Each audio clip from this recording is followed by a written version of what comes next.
Okay, number 26 from the 2008 shows a experiment trying to figure out the orders of reactions, and we've seen these before to find the orders of reaction, and no big deal. We would double or we can eyeball these and see what happens, but in this case they gave you the rate from the first experiment to be R, and they wanted the rate for the second with respect to that initial R. They told you in the problem that X was first order and Y was second order. So if we just see what happens here, we see that we see 1 going to 2, 0.4 going to 0.2 means it halved. Because X is first order, we expect the R from here to here to halve as well. Okay, now the Y, which is second order, okay, as it says in the problem, with respect to Y, we see that the Y doubles, so we'd expect, because it's a square of the change, to Y to quadruple, the rate, I'm sorry, to quadruple with respect to the Y. So if you think about this for a second, we're quadrupling because of the Y, and we're halving because of the X of the first. X of the first is first order. Whatever you do to the X, you do to the rate, X to the 1. So essentially, we're halving and we're timesing by 4. When you combine these, what's half of timesing by 4? You get times by 2. So we have double the rate. That's why D is the answer there. Now, number 68 is a very similar question, but what they're saying here in number 68 is that with a K of NO3, NO2 is second order and Cl2 is first order. So as I taught you before, the total order of the reaction is an order of 3. That's right, it's an order of 3, the entire rate of the reaction. This is third order for the entire. You add the exponents. So if you were to double the reactants combined, well, you would do what? 3 or 2 cubed. And 2 cubed, 2 times 2 is 4, 4 times 2 is 8. And that's why E is the answer. Yeah, very simple answers to questions that look very complex. But this is a third order reaction. This is also a third order reaction, but they were looking for the changes of R with respect to the individual changes of Y. Here they were looking at changes of the overall rate with respect to both of them, and I had to use both exponents. So 2 cubed is equal to 8. Number 54, 2008, dealing with a non-volatile liquid. We have C2H6O2, ethylene glycol, I think, forms nearly ideal solutions with water. What is the vapor pressure of the solution made from 1 mole of the solute, 9 moles of water? The vapor pressure of pure water is 25.0. This is Raoult's law. Raoult's law says the new vapor pressure is equal to the mole fraction of the solvent times the vapor pressure at standard conditions. So we're trying to find what the new vapor pressure is going to be lowered by.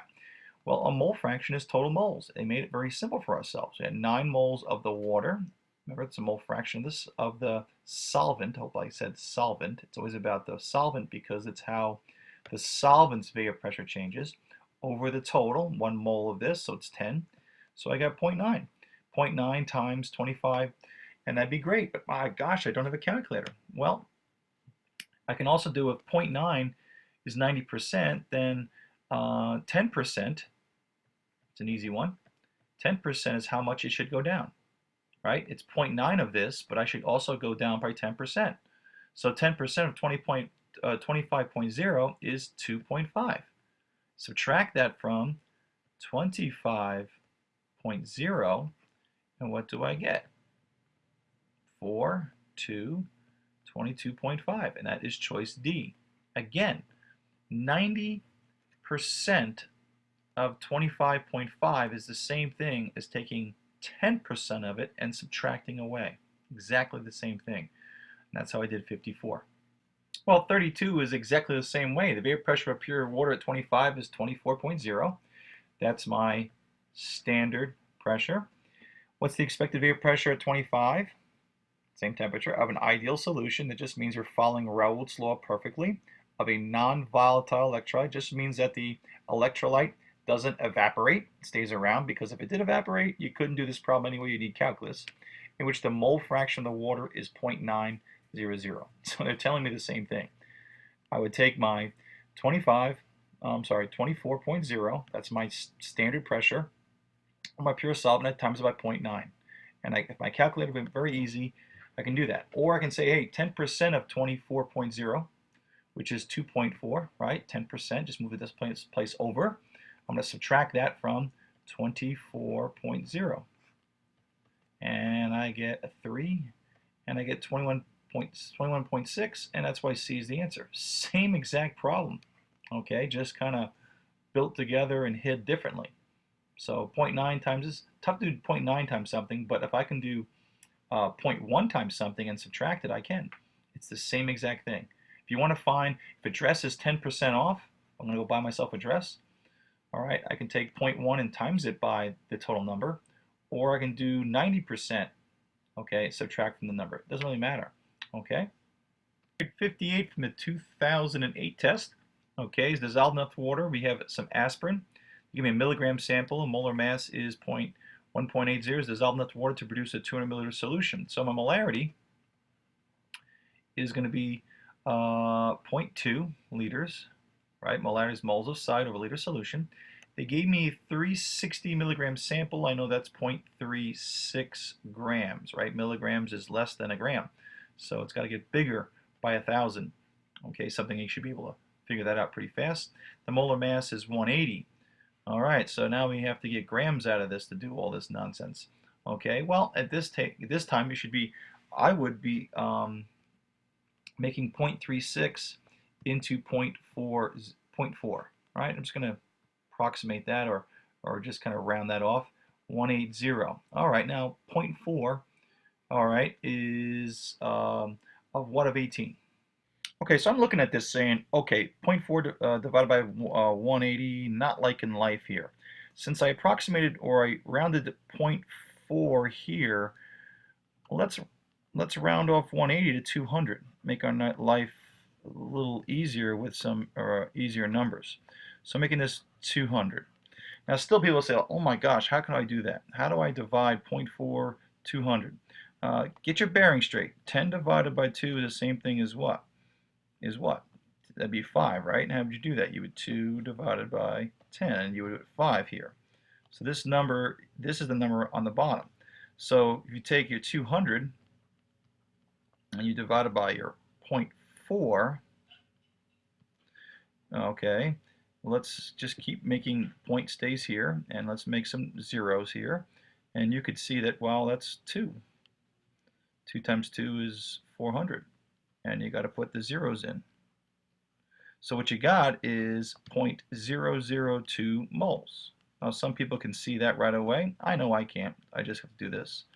My brain is taller up. So I have 0.002 moles, and look at this. These numbers are kind of working out for me. 0.002 over 0.2. If you can't see what that's going to be, it's going to be a molarity of 0.01. Okay, now we could divide again and see what's happening, but there's a little trick that I did on another problem. What could I do is I could take this and times it by 1,000, right? That'd give me a 2. I times this by 1,000, right? It'd give me 200. So 2 over 200 is 1 over 100, okay? And 1 over 100 is 0.01 molar. Don't forget this is a molarity formula, and that's why D is the answer. Okay, so yeah, if you have some better ways to think of that than I do, yeah, I know it, easier with a calculator. And I may say, Mr. Grotsky, wait a minute. They said, what's the molarity of a 50 milliliter solution? It's the same. Okay, we made this solution, and if we poured 50 milliliters of it, it wouldn't change. All right, we're not diluting it. We just said we took, what, 50 milliliters of this 200 we made. It's going to be the same. Molarity is not volume dependent, so D is the answer. Okay, number 39, I guess, has some similarities dealing with a molarity problem here, except I believe this is a dilution problem, not a molarity, moles over volume. So the volume of water must be added in order to dilute. We have 40 milliliters of a 9.0 molar solution. And what am I doing here? MV equals MV. So concentration of 6 molar. Okay, so let's go find our molarity. So 9 times 4 is 36. 0 divided by 6. And that's, of course, going to give me 60. Okay. Yeah. So that's 60 milliliters. Careful with your question. The volume of water that must be added in order to dilute 40 milliliters to 60. Now this, if you just solve for this, you may say, oh, 60 is the answer and I'm done. But that's not correct, because this is the final volume. When you do a dilution problem, this is the final volume. So how much did you have to add to go from 40 to 60? You had to add 20 milliliters of water. This doesn't tell you how much you add. This tells you what the final volume. So if I want to dilute 9 molar solution to 6, I got to take 40 milliliters of it and dilute to 60, which means I add 20 milliliters. So they asked you how much was added, and that's why it was 20, choice B. Okay, so number 19 is an isoelectric type of a problem, and they wanted who had the same number of electrons as Br negative. Remember, fluorine is in the second row. We have chlorine in the third, bromide in the fourth. This is the fourth energy level, and then iodine would be fifth. So Br negative would mean it's the same as the noble gas it's next to. Well, we know we have helium, we have neon, argon. So instead of trying to remember that, here we are with bromide in the 1, 2, 3, 4th energy level. It becomes Br negative. It has the same electron configuration as krypton and the same number of electrons. Okay, calcium plus 2 would have the same number of electrons as argon. It has 20 protons and 20 electrons. It would have 18. So calcium plus 2 would not be the answer. K plus 1 would have 18 as well. It would lose 1 to become like 18. All right, so who is our answer? Well, strontium plus 2 loses 2, 38 protons, 38 electrons. If it's an atom, it becomes 36. That's why strontium is the answer. Okay, so here's our bromide. Bromide's in the 4th energy level. Here's our noble gases. And if you notice, bromide has 35 protons, atomic number. If it gains an electron, become Br negative, it has the same number as krypton. So calcium plus 2 would lose 2 to have 18 electrons like argon. Wouldn't work. Potassium plus 1 would lose 1 to have 18 electrons like argon. Would not work. Strontium is your answer because when it becomes plus 2, it loses 2. From 38, it goes to 36. So strontium has the same number of electrons because it starts out with 38 electrons, 38 protons. It's an atom, loses 2 to become like krypton in terms of electron configuration and number of electrons. That is why strontium is your answer, choice C. Number 75, a 0.1 molar solution of which of the following salts is the most basic? Break this apart. Okay, lithium is a group 1 ion. It's always going to plus 1. It's always going to spectate because it is too big of an ion. All group 1 ions just spectate, and group 2.